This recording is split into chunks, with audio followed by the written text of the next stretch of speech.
महत्वपूर्ण दो वचन को हम लोगों ने मनन किया है। आज ध्यान से सुनिएगा वचन को। दो वचन का मनन किए हैं। पहला यिर्मयाह 29:11।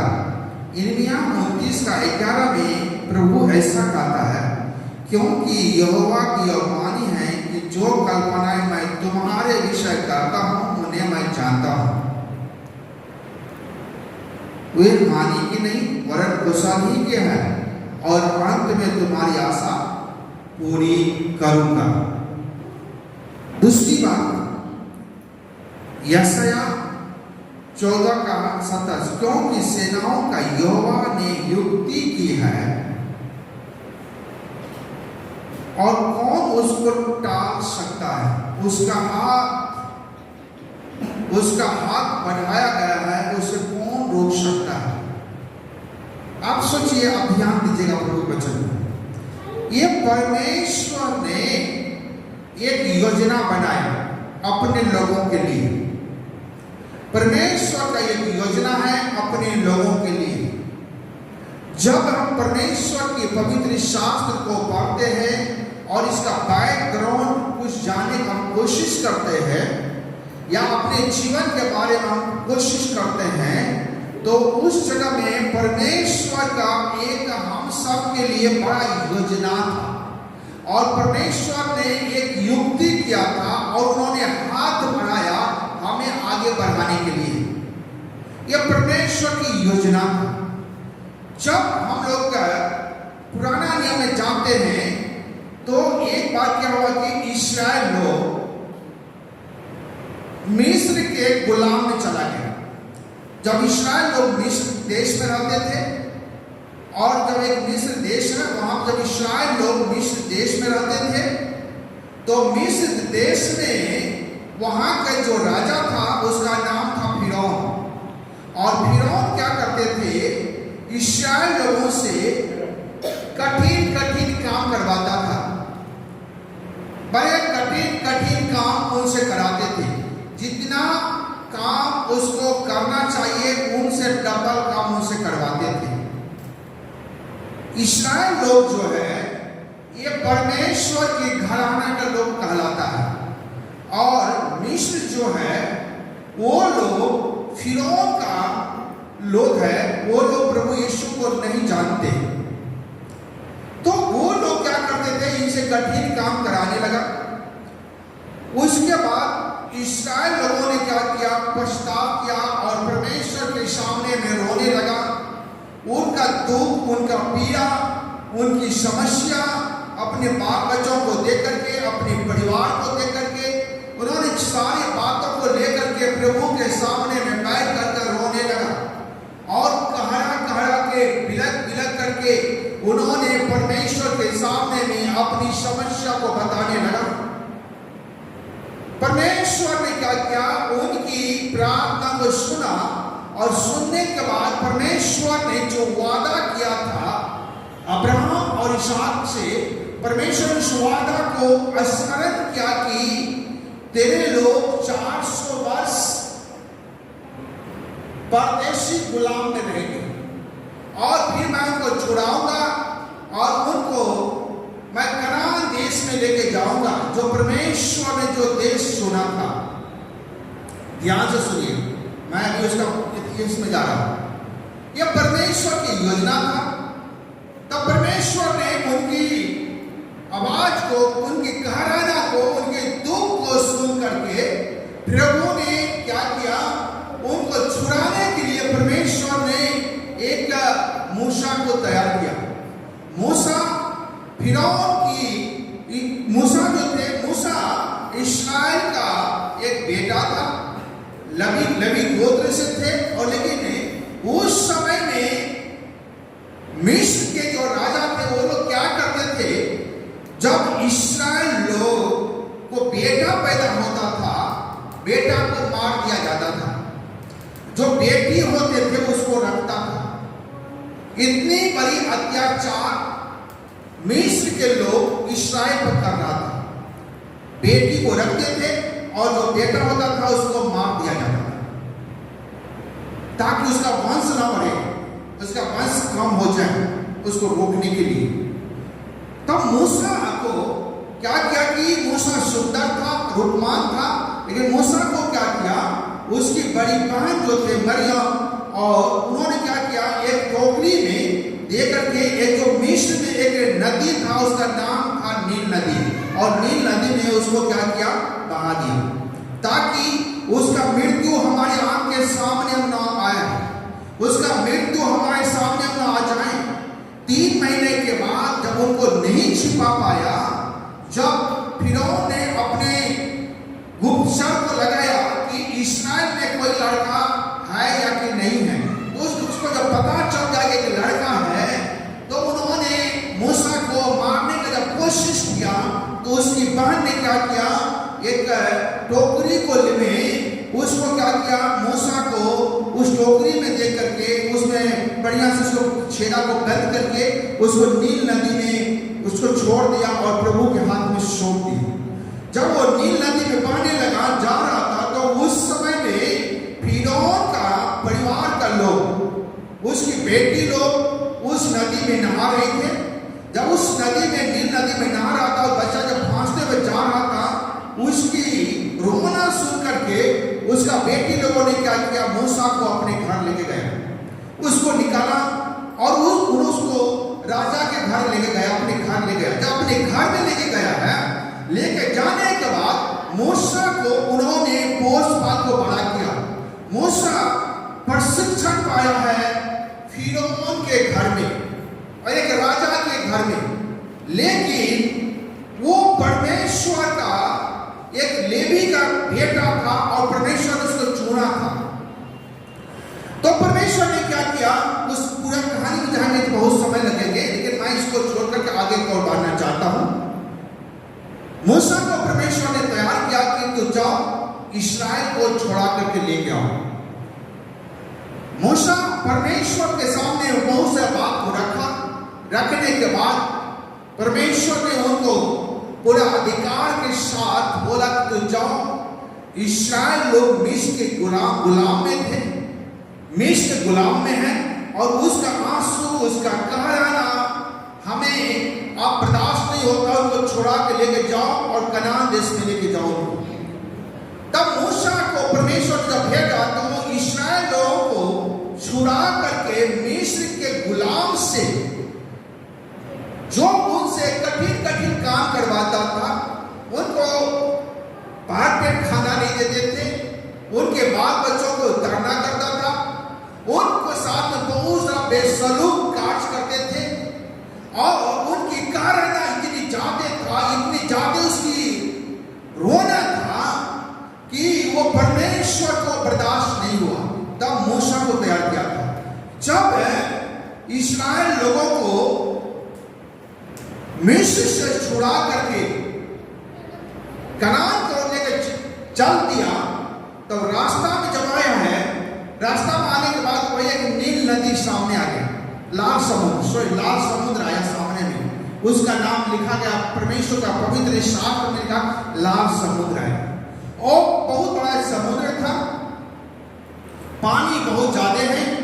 जब वहां भी आया, आने के बाद फिरौन लोगों ने देखा कि इस्राएल लोग सब लोग यहां से चल दिया है, लगभग 30 लाख लोग, जो ये 30 लाख लोग को लेकर वो चल दिया अपना देश में। तो फिरौन जो थे, मिस्र का जो राजा था, उसको क्रोध आया, अगर ये चला जाएगा तो हमारे यहाँ काम कौन करेंगे, हमारे घर की, हमारे देश और गरीबी में जाएगा, यहाँ पे कौन काम करेंगे। तो उन लोगों ने क्या किया, अपने घोड़सवार सैनिक को लेकर के और बहुत सा रथ को लेकर के इस्राएल लोगों को पीछा किया, पकड़ने के लिए, वापस ले जाने के लिए, मारने के लिए।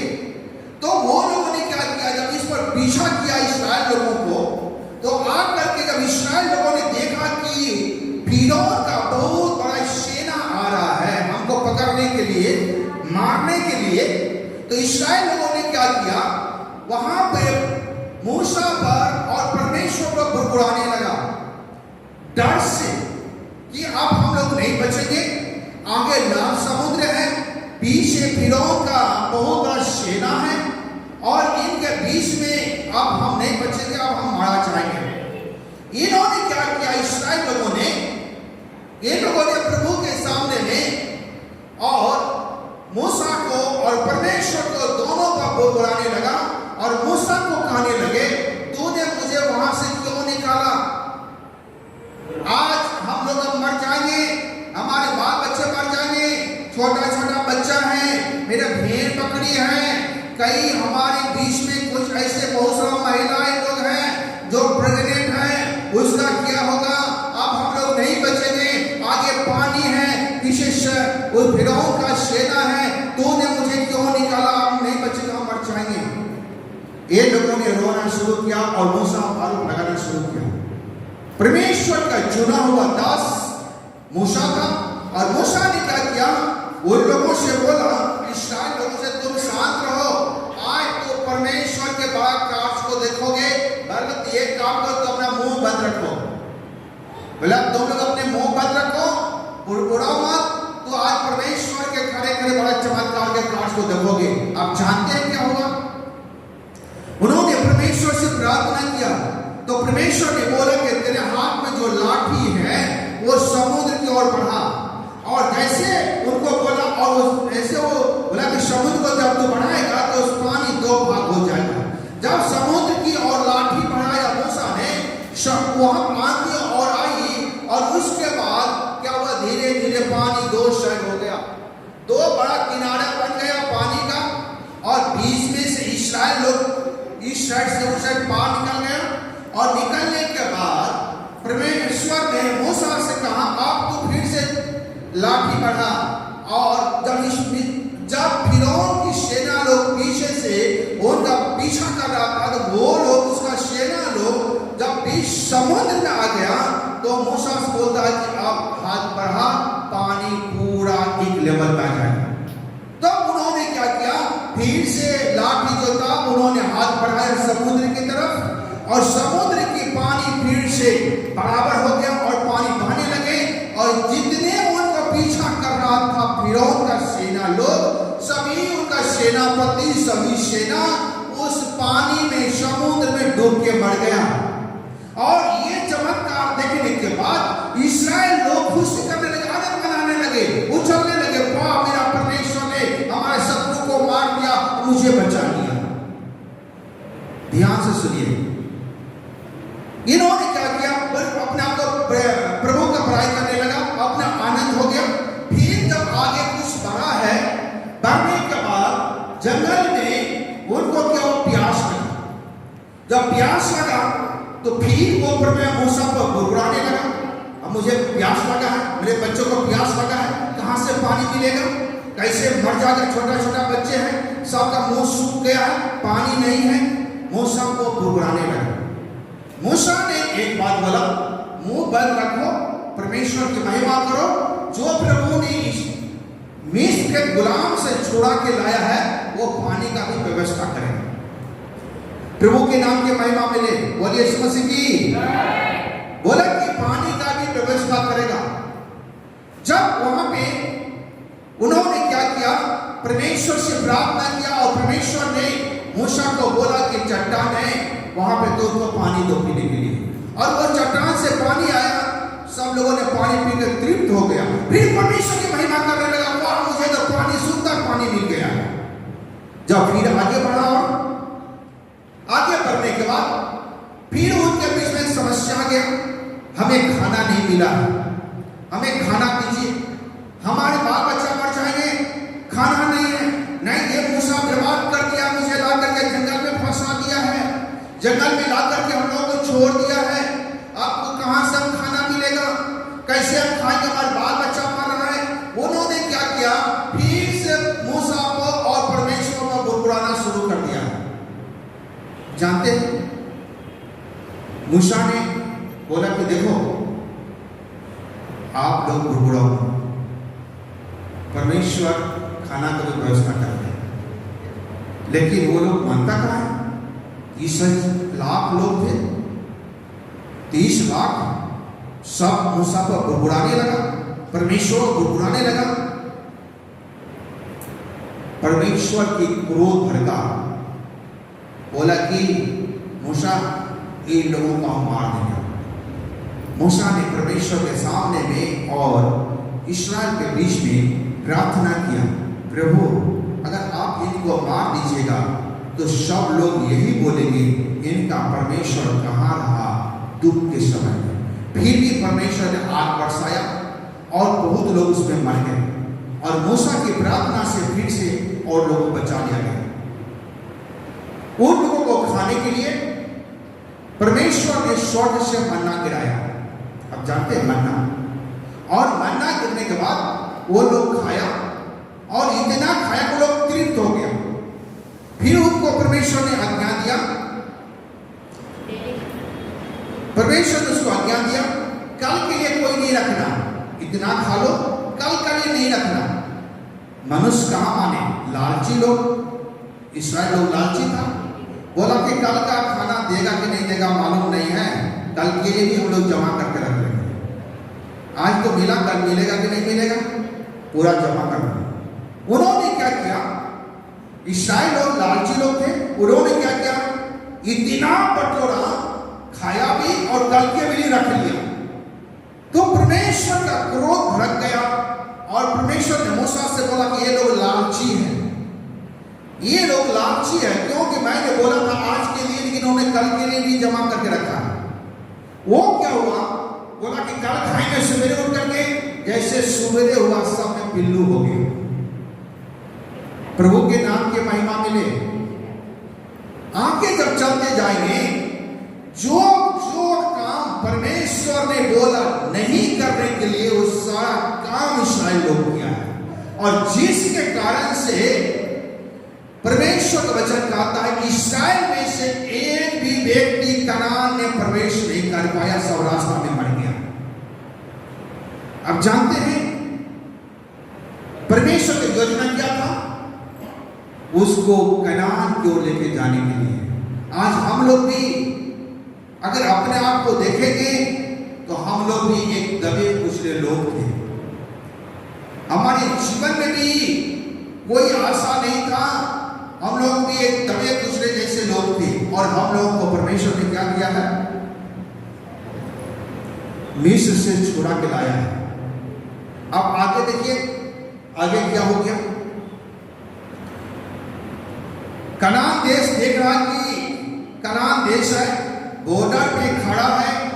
मूसा अपने सभी लोगों को लेकर के कि हम कनान देश प्रवेश करेंगे, लेकिन कनान देश का भेद लेने के लिए मूसा ने 12 जन को भेजा कि जाओ कनान में क्या है उसका भेद लेके आओ। जब इसमें से 12 लोग गया भेद लेने के लिए कनान देश में, तो उसमें से उसका पूरा भेद लेकर के सर्वेक्षण करके वो लोग आया। आने के बाद मूसा के पास 12 में से 10 लोग बोल रहे हैं हम लोग उस देश में नहीं जा पाएंगे। उस देश में अनाक्यावासी लोग रहते हैं और बड़े क्षत्रिय है वो लोग, बड़े वीर है वो लोग बड़े मोटे मोटे लोग हैं, पहलवान है वो लोग। उन लोग के सामने तो हम लोग छोटा सा टिट्टी के जैसे हैं, हम लोग उसमें नहीं लड़ पाएंगे, हमारे बाल बच्चा सब मर जाएगा, हम लोग उस देश में नहीं जाएंगे। उसमें से 2 जन, 12 में से सिर्फ 2 जन मूसा से कहा, हम उन लोगों से भी बोला जो लोग भेदिया लोग थे, जो लोग भेद देने के लिए गए थे, सबसे कहा, बोला उस देश में बड़े बड़े राक्षस हैं, बड़े बड़े वीर हैं, बड़े बड़े योद्धा हैं, बड़े बड़े उसमें भाला चलाने वाले लोग हैं, उसमें बड़ा तीर चलाने वाले लोग हैं, उसमें तलवार चलाने वाला भी लोग हैं। आप जानते हैं कि वो लोग बड़े क्षत्रिय लोग हैं, लेकिन उससे तो हम नहीं लड़ जीत पाएंगे, लेकिन हमारी साथ जो परमेश्वर का शक्ति है उससे भी 10 गुना ज्यादा है। उसमें से सिर्फ 2 जन काले और योशु ने बोला कि हम लोग को परमेश्वर देश दे देगा। अब जानते हैं जितने लोगों ने बुरबुराया, देश को दिखाया, कोई भी प्रवेश नहीं किया, सब लोग मर गए, और सिर्फ उसमें से 2 जन काले और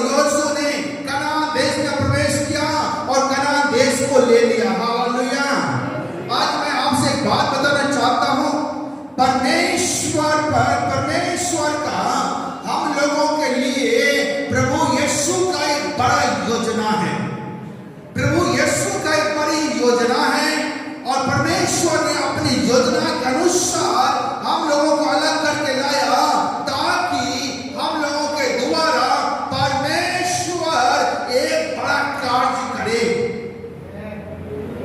लेकिन जब हम लोग प्रभु का बुराना शुरू कर देंगे, परमेश्वर वो कार्य नहीं कर पाएगा। आप देखिए एक बात को मैं और बताना चाहता हूं। अब शाऊल और दाऊद के बारे में जानते हैं। शाऊल एक राजा था और दाऊद को परमेश्वर ने भी अभिषेक किया था 15 साल के बच्चे के उम्र में। और 15 साल का दाऊद थे और दाऊद भेड़ बकरियों को चढ़ाते थे और यिशै का 8 बेटा में से सबसे छोटा बेटा था और उसको अभिषेक किया राजा होने के लिए। तब जब उसको अभिषेक किया, जो शाऊल थे उस समय इस्राएल का राजा, शाऊल पर से आत्मा उठ गया। तो शाऊल पर से जब आत्मा उठ गए, उस समय में ये लोग जब युद्ध कर रहा था एक देश से दूसरा देश, उसने फिलिस्तीन लोगों से जब युद्ध हो रहा था इस्राएल लोगों से, तो इस्राएल लोगों ने क्या किया, 40 दिन तक उस युद्ध में रहा। लेकिन 40 दिन में फिलिस्तीन की ओर से सिर्फ एक योद्धा, एक राक्षस, एक व्यक्ति निकलता था जिसका नाम था गोलियत।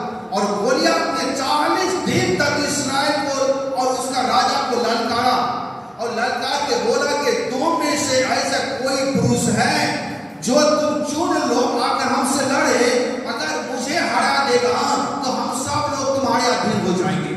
लेकिन 40 दिन तक में इस्राएल के और से एक भी व्यक्ति उनसे लड़ने के लिए तैयार नहीं हुआ।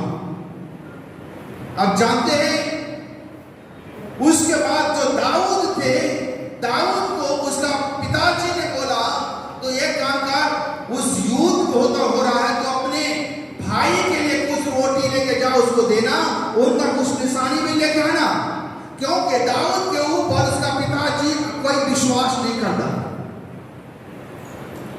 लेकिन जब दाऊद जब गया है, जाने के बाद उसी समय वो राक्षस निकला गोलियत, 9 फुट लंबा और 6 फीट चौड़ा वाला व्यक्ति जब बाहर आया, आने के बाद उन्होंने क्या किया, दाऊद को पूरा इस्राएल को ललकारा।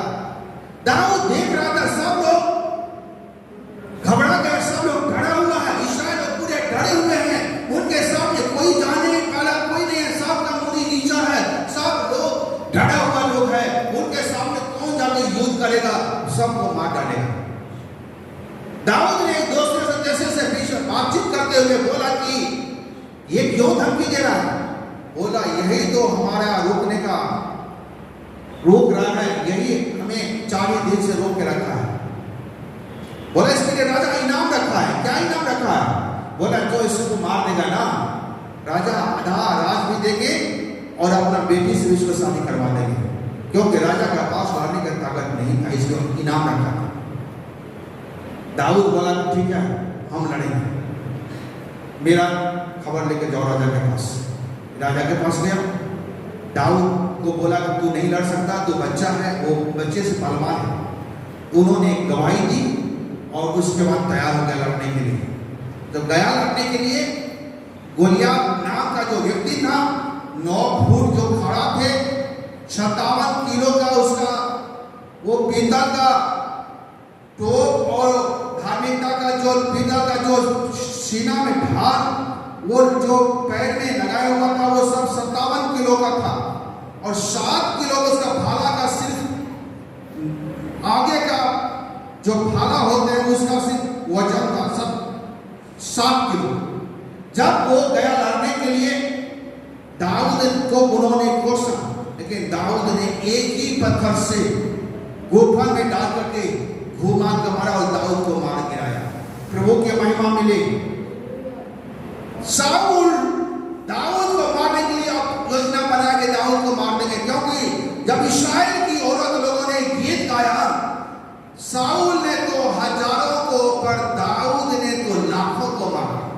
ये उनको रहा नहीं गया और शाऊल के अंदर आक्रोश आ गया और शाऊल ने बोला कि मैं दाऊद को मारूंगा।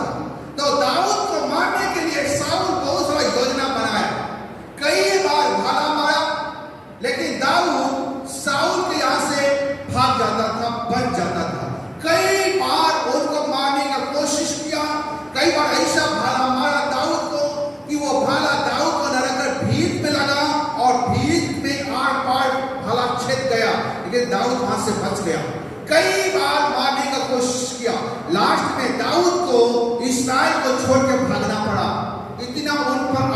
चाट कर रहा था।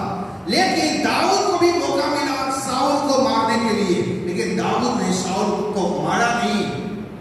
शाऊल ने को उन्होंने जीवन बख्श दिया और शाऊल को जितने भी उनका सैनिक लोग थे उनके शाऊल के साथ में उनको बोला, क्या तूने अपने स्वामी की रक्षा नहीं कर पाया?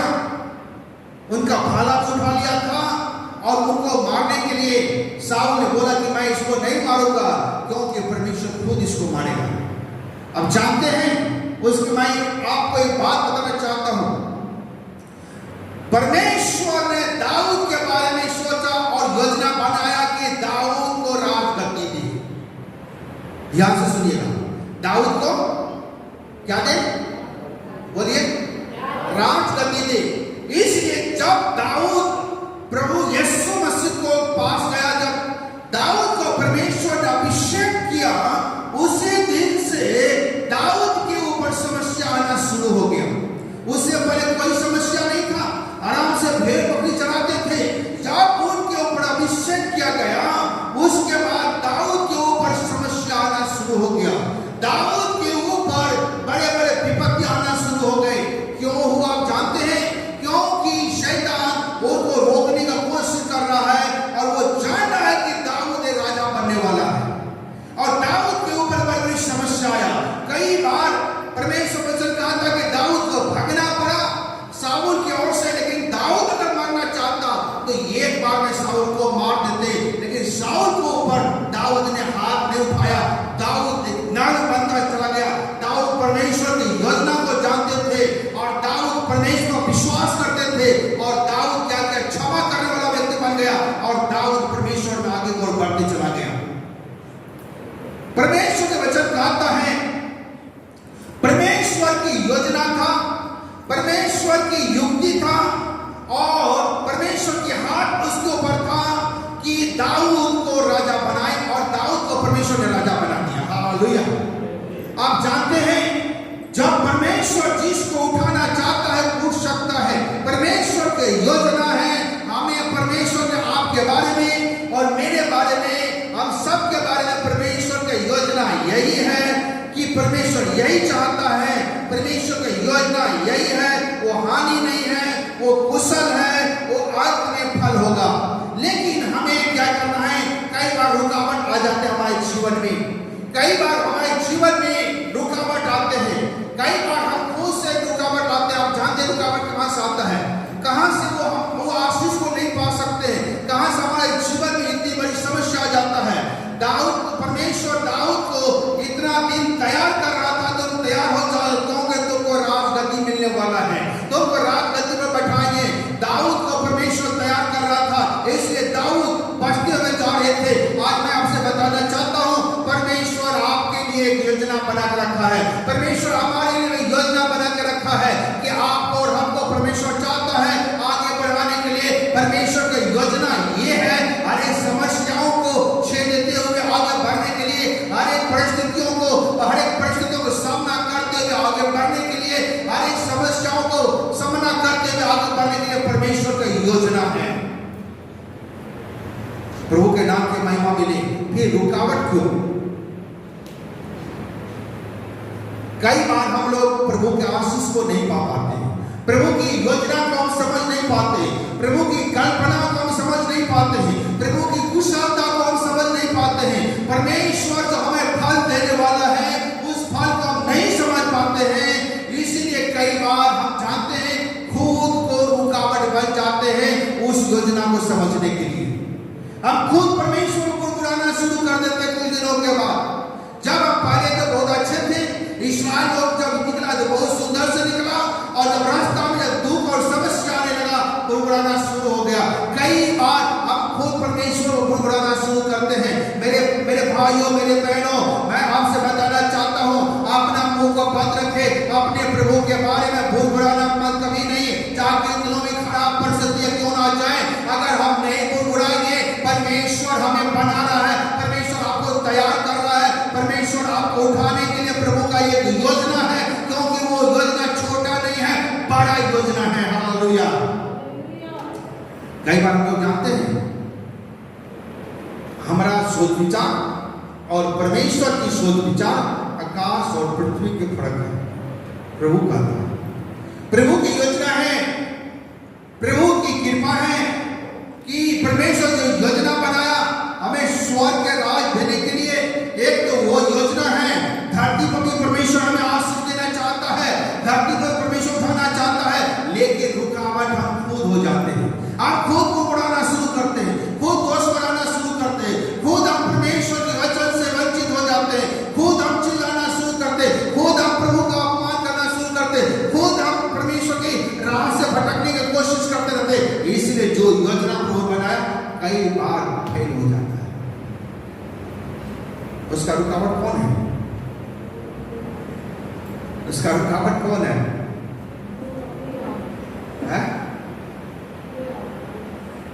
हम खुद हैं। हालेलुया, आप खुद हैं।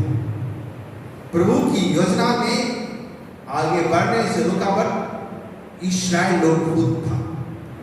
परमेश्वर की योजना था कि इस्राएल लोग कहां पहुंचे? कनान में। परमेश्वर का चुना हुआ लोग था वो लोग, लेकिन उन्होंने क्या किया? मूसा को भी बुड़बुड़ाया, उन्होंने क्या किया? परमेश्वर को भी बुड़बुड़ाया। ये सारा बात प्रभु ने देखा, कई बार ताना दी, फिर भी नहीं समझा, तो लास्ट में उसको कनान प्रवेश नहीं करने दिया। आज हमें सुधरने की जरूरत है। हमें एक ही प्रभु के सामने में हमें हर वक्त हम प्रभु पर कुछ भी हो जाए हम बुड़बुड़ाए नहीं, हमें परमेश्वर की बड़ाई करने के लिए हमारा मुंह हर वक्त खोलने पाए। हालेलुया। जब परिस्थिति हमारे विरोध हो जाए, परिस्थिति कितना खराब हो जाए, या कुछ भी हो जाए, आप प्रभु के महिमा करने वाला व्यक्ति बन जाएंगे। परमेश्वर मुझसे बड़ा चीज देने के लिए जा रहा है। हालेलुया। जो कभी ट्रक नहीं चलाया, उन बच्चों को बोलेगा तुम ट्रक चलाओ, क्या करेगा? एक्सीडेंट होगा, अपना भी मरेगा, ट्रक भी मरेगा, टूटेगा, और जो सामने आएगा वो भी जाएगा। वैसे हमारा जीवन होता है। हम साइकिल नहीं चला पाते हैं तो ट्रक कैसे चला लेंगे? हमें साइकिल संभालने की ताकत नहीं है, इतनी बड़ा मेरे पास कैपेसिटी नहीं है, इतनी बड़ा बुद्धि नहीं है कि हम साइकिल संभाल सके, तो हम ट्रक कैसे संभाल लेंगे? अगर एक बार परमेश्वर लगा लो ट्रक ले लो तो चलाओ, तो भाई आपका एक्सीडेंट हो जाएगा, मर जाएंगे, ट्रक भी जाएगा, आप भी जाएंगे। इसलिए परमेश्वर सिखाता है। हालेलुया। परमेश्वर क्या करता है? ट्रेनिंग देता है, परमेश्वर सिखाता है हमें। और इस क्लास में जो पार्ट्स होता है ना, वही योद्धा होता है। हालेलुया। वही एक योद्धा निकालता है, वही एक क्षत्रिय निकालता है, वही परमेश्वर के राज के लिए आशीष का कारण बन जाते हैं, अपने परिवार के लिए आशीष का कारण बन जाते हैं। हमें परमेश्वर कहता है, परमेश्वर का योजना है हमारे लिए, अंत में फल देगा। हालेलुया। आज मेरे लोग कई बार बोलते हैं कि निराशा हमें नहीं छोड़ता है, रात है तो दिन जरूर होगा। अगर आज निराशा घेरा है ना, कल दिन होगा, उजियारा होगा, उस समय में भी हमें आनंद से परमेश्वर भर देंगे। इसलिए निराशा हमारे ऊपर निराशा सदा के लिए काम नहीं कर पाएगा, दिन भी आएगा और रोशनी भी परमेश्वर देंगे। हालेलुया। क्योंकि मेरा यीशु जिंदा प्रभु है।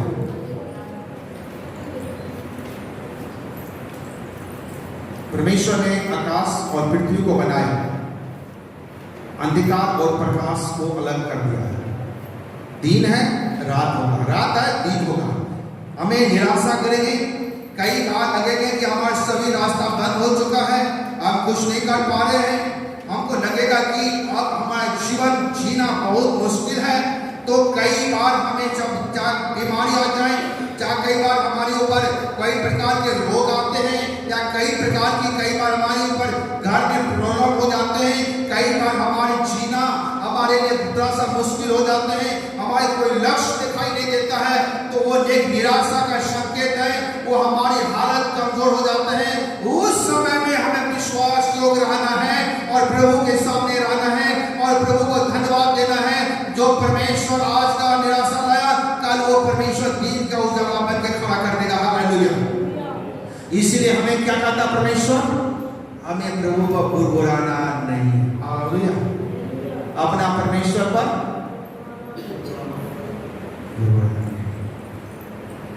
प्रभु की महिमा। आज बहुत सारे लोगों का नाव डूब चुका है। बहुत से ऐसे लोग हैं उसका नाव, जीवन रूपी नाव डूब चुका है। उसकी अंधकार घेर चुका है, प्रकाश नहीं है। चाहे वो किसी का कोई भी परिवार हो, मैंने प्रभु का अनुग्रह को, परमेश्वर की आशीष को जब मूसा ने देखा, मूसा को परमेश्वर का तक कभी भी नहीं बुड़ाया था। हालेलुया। इसलिए मूसा परमेश्वर की बहुत करीब चलते थे। परमेश्वर मूसा को करीब करीब रहता था। यीशु मसीह का 12 शिष्य में से एक शिष्य था यूहन्ना इस्करियोती, और जो पैसा का लेन देन वही संभालते थे। लेकिन यूहन्ना इस्करियोती यीशु के साथ चलते थे, लेकिन यीशु को स्वीकार नहीं किया, यीशु के बातों को पालन नहीं किया, यीशु को भेज दिया अपनी सिक्का में। इसलिए यूहन्ना इस्करियोती को परमेश्वर ने बोला था, छोटा था कि ये बड़ा शेख का एक हमारे लिए एक प्रभु के राज के लिए उपयोग बनेगा। लेकिन यूहन्ना इस्करियोती जानते हैं वो गिर करके फांसी लटक के अपना जीवन दे दिया और वो मर गए। वो भी आराधना में जाते थे, वो भी प्रार्थना करता था, लेकिन यीशु को स्वीकार नहीं किया उन्होंने भी जब नाव पानी में जा रहा था और आंधी तूफान घेर लिया, तो उस नाव में यूहन्ना इस्करियोती भी था। जब याईर के बेटी मर चुकी थी उस जगह में यूहन्ना इस्करियोती भी था 12 शिष्यों के साथ में। जब लाजर मर चुका था तो उस समय में यूहन्ना इस्करियोती भी वहां पे थे। जब कोढ़ के बीमारी को चंगाई हो रहा था तो वहां पे यूहन्ना इस्करियोती थे। बड़े बड़े चमत्कार को देखा, लेकिन उसका मन वहां नहीं था, उसका मन कहीं और था। इसलिए वो सोच रहा था कि जब मेरा यीशु राजा बनेगा ना तो हमें मुख्यमंत्री जरूर बना देगा वहां का। उसका दिमाग में यही चल रहा था कि राजा जब बन जाएगा मेरा यीशु मसीह, इस्राएल का राजा बनेंगे, तो हमें कोई न कोई पद जरूर मिल जाएगा। उस हिसाब से वो चल रहा था, जानते हैं। इसलिए उन्होंने क्या किया, लास्ट में फांसी लटक के उसको मारा। आइए हम लोग खड़े हो जाए। परमेश्वर की आशीष को कौन रोकते हैं, हम जानते हैं ना। प्रभु की आशीष को, प्रभु का अनुग्रह कौन रोकते हैं? हम खुद। कौन? हम। उसका जिम्मेवारी कौन है? हम खुद है। उसका परमेश्वर का अनुग्रह को रोकने का जिम्मेवारी कौन है? आप खुद हैं। क्योंकि आपका बुराना परमेश्वर पसंद नहीं करता है, आपका आरोप लगाना परमेश्वर पसंद नहीं करता है। उसका रुकावट हम खुद बन जाते हैं। रात में परमेश्वर का एक दास से एक प्रभु का संदेश को सुन रहे थे। उन्होंने एक कहानी बता रहा था और वो कहानी बहुत सुंदर कहानी था। एक बार क्या हुआ, मैं कहानी बता के मैं खड़े खड़े हम समाप्त करेंगे। एक बार क्या हुआ कि एक व्यक्ति थे और बहुत धनी व्यक्ति था, उसको कोई संतान नहीं था। उसके पास एक नौकर था जो उनका सेवा करते थे, उसको खाना देते थे, उसका वस्त्र को धोते थे, उसका सेवा टाल करते थे। तो उन्होंने सोचा कि हमको मरने के बाद ये संपत्ति किसका होगा, मेरे कोई वंश नहीं, पीछे कोई नहीं है जो हमारी संपत्ति को चला सके। तो उन्होंने विचार किया कि हमारा संपत्ति में से, हमारा फैक्ट्री का इनकम में से 50% उन्होंने बोला कि जो मेरा नौकर है जिसका नाम राजू है उसको हम दे देंगे, और 50% अनाथ और विधवाओं को हम दे देंगे। उन्होंने मन में प्लान बनाया और उन्होंने निर्णय लिया और उन्होंने एक अपने हाथ से लिखा और लिख करके उन्होंने अपने जो उसको देखभाल करता था उनको बुलाया, उनको बोला देखो हमको मरने के बाद मेरा प्रॉपर्टी का पीछे कोई भी वंश नहीं है जो मेरा प्रॉपर्टी को उसको हम दे सके, इसलिए तू मेरा सेवा किया है। मैं निर्णय लिया हूं कि मेरा फैक्ट्री से मेरा जितना भी प्रॉपर्टी है उनका 50% इनकम तुमको हम दे रहे हैं सदा के लिए, और उसका 50% इनकम अनाथ और विधवाओं को दे रहे हैं। और इस जितनी मेरी फैक्ट्री है, जितनी मेरी मकान है, बड़ा तिजोरी, सब का चाबी उन्होंने क्या किया, अपने नौकर को हाथ में दे दिया। जब सब कुछ दे दिया तो उसके मन में एक बात आया, मैं इसको तो सब कुछ दे चुका हूँ, लेकिन इन पर मैं इसका टेस्ट करता हूँ, ये परीक्षा पास होता कि नहीं होता, विश्वास जो होता कि नहीं, इसको टेस्ट करता हूँ। उन्होंने क्या किया, उसको टेस्ट करने के लिए, अपने नौकर को टेस्ट करने के लिए, जो उनको सेवा कर रहा था, उनको टेस्ट करने के लिए उन्होंने क्या किया, उन्होंने उनको बोला, देखो हम 3 दिन के लिए बाहर जा रहे हैं। सबका चाबी उनको दे दिया, तिजोरी का, घर का, मकान का, जितनी चाबी थे, गाड़ी, सब कुछ उसको दे दिया। सबका मालिक तुम है और तू सबको चलाओ, आज से तू इसका मालिक है, हम 3 दिन नहीं आए। लेकिन एक पीछे वाला जो रूम है, उस रूम में एक छोटा सा बॉक्स है, उस बॉक्स को तुम नहीं छूना, उसको नहीं खोलना, बाकी जितना है सब कुछ तुम ले लो, उसको नहीं छूना, उसको नहीं खोलना। वो चला गया। अब उसका नौकर जो थे, उसके मन में यही चल रहा था, मेरा मालिक सब चाबी दे दिया, तिजोरी का चाबी दिया, सोना चांदी जितना था सब मुझे दे दिया, जितनी गाड़ियां था सबका चाबी दे दिया, जितनी भी संपत्ति थी, जितनी भी फैक्ट्रियां हैं, सबका मुझे अधिकारी बना दिया। लेकिन उस घर में एक छोटा सा बॉक्स को वो बोला कि इसको नहीं खोलने के लिए, इसने क्या चीज से छुपा के रखा है कि वो हमको मना कर दिया। उसके मन में ये बात चलने लगी। उन्होंने दिन बिताया, फिर रात बिताई, उसको बेचैनी आने लगा, उसका बेचैनी बढ़ने लगा कि उसमें क्या चीज से छुपा के रखा है कि उसका चाबी उसको खोलने के लिए मना किया। उनका बेचैनी इतना बढ़ गया, उसको रहा नहीं गया, वो चला गया और जाकर उसको रूम को खोला, जहां बॉक्स था वहां गया, उसको जैसे ढक्कन निकलता था, बॉक्स को उठाया, उसमें उन्होंने एक चिड़िया बंद करके रखा था और चिड़िया उसमें से उड़ गया। जैसे चिड़िया उड़ गया, अब ये लड़का उस चिड़िया को पकड़ने के लिए पूरा कोशिश कर रहा है, वो चिड़िया को पकड़े, लेकिन चिड़िया उसको इधर से उधर भाग गया, चिड़िया पकड़ने नहीं दिया। दूसरा दिन उसका मालिक आया, आने के बाद मालिक उनसे पूछते हैं, क्या जो आज्ञा मैंने दिया था उसको तूने पालन किया है? वो बहुत निराश में था, बहुत दुख में थे, और वो जब गया बोला कि इसमें एक सामान था, वो कहां है? उनसे सभी चाबी वापस ले लिया। जानते हैं, उन्होंने विश्वास योग नहीं रहा, सब चाबी वापस लिया, बोला कि मैंने तुमको विश्वास को टेस्ट करने के लिए परीक्षा किया था कि तुम फेल होता कि पास होता, इसलिए मैंने एक सब्जेक्ट तिजोरी दिया, लेकिन इसका चाबी हम तुमको नहीं दिए थे, और इसमें हम तुम्हारी परीक्षा ले रहे थे, लेकिन तुम फेल हो चुका है। सब चाबी उन्होंने उससे ले लिया, उसको घर से निकाल दिया गया है। ये हमारे जीवन से जुड़ा हुआ कहानी है, आपका जीवन से जुड़ा हुआ कहानी है।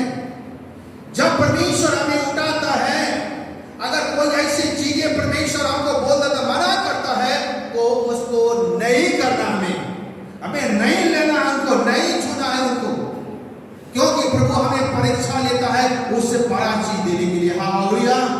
आज हम कुछ सीख रहे हैं, उसका जिम्मेवारी रुकावट हम खुद बन जाते हैं। मेरे लोगों, प्रभु का योजना है, परमेश्वर आपको बढ़ाने के लिए, आपको उठाने के लिए, अनेक दुख, अनेक परिस्थितियों से प्रभु ने बाहर किया, और परमेश्वर का योजना यही है, हमें स्वर्ग के राज दे। परमेश्वर का योजना है धरती पर आनंद रहे, परमेश्वर का योजना है हमें हर एक जरूरतों को पूरा किया जाए। परमेश्वर की आनंद है हम हष्ट पुष्ट रहे, हम मजबूत रहे, हम सामर्थ्य रहे, हम एक प्रार्थना योद्धा का बने, और परमेश्वर का उपस्थिति हमारे जीवन में सदा कार्य करते रहे। ये परमेश्वर का योजना है, लेकिन इसको तिरस्कार करने के लिए उसका रुकावट हम और आप खुद बन जाते हैं। इसलिए हमें बुद्धि के लिए प्रार्थना करें, ज्ञान के लिए प्रार्थना करें, प्रभु से बोले, परमेश्वर ऐसे रुकावट हमारे शरीर से चला जाए, हमारे जीवन से चला जाए। आज आंखों का बंद करें और प्रार्थना करें, परमेश्वर से बोले और परमेश्वर से कहे, हे प्रभु, ये रुकावट हमारे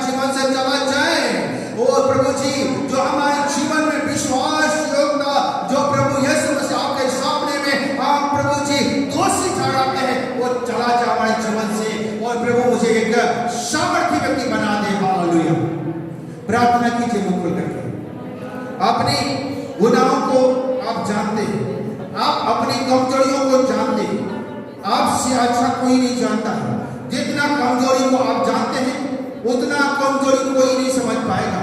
जितनी ताकत आप अपने आप को जानते हैं उतना आपके सिवा और कोई नहीं समझ पाएगा, सिर्फ परमेश्वर के सिवा।